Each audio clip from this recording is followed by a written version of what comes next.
छलिए ना चंदन घसते छलिए ना अबते छलिए ना यो चंदन घसते छलिए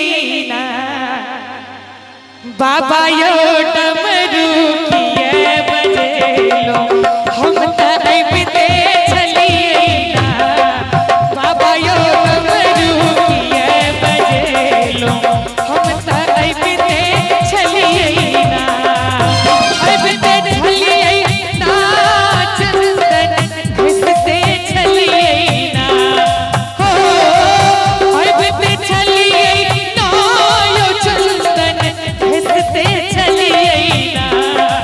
भोला यो डमरू किए बजेलो हम त अबते छलिए ना बाबा यो डमरू किए बजेलो हम त अबते छलिए ना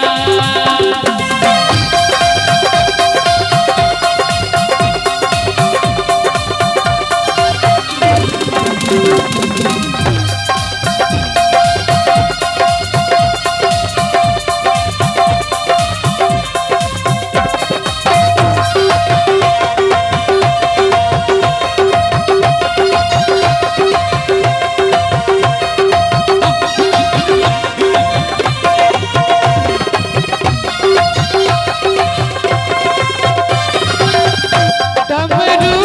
आवाज बाबा बगिया में सुनला हो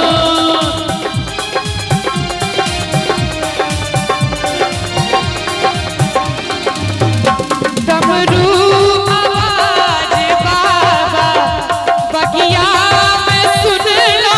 फुलवा लोढ़ते छलिए ना फुलवा लोढ़ते छलिए ना भोला यो डमरू किए बजेलो हम त अबते छलिए ना बाबा यो डमरू किए बजेलो हम त अबते छलिए ना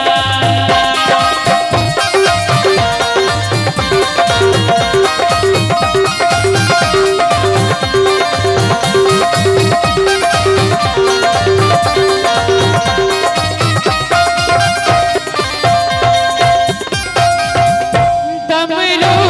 आवाज बाबा गंगा में सुनला हो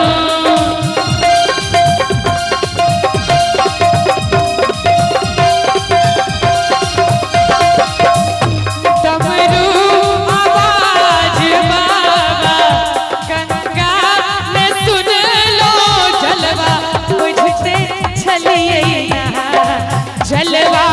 बुझते छलिए ना भोला यो डमरू किए बजेलो हम त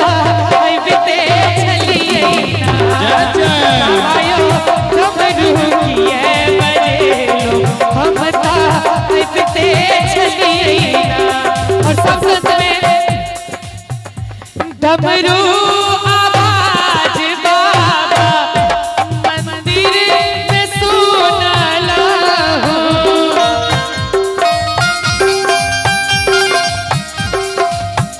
डमरू आवाज बाबा मंदिर में सुनलो पूजा करते छलिए ना भांग पिसते छलिए ना एक बार महादेव के नाम पर दोनों हाथ उठा दियो सब गोटे और ताली बजा के हमरा संगे कहबे बाबा यो डमरू किए बजेलो हम त अबते छलिए ना भोला यो डमरू किए बजेलो हम त अबते छलिए ना बाबा यो डमरू किए बजेलो हम त अबते छलिए ना भोला यो डमरू किए बजेलो हम त अबते छलिए ना बाबा यो डमरू किए बजेलो हम त अबते छलिए।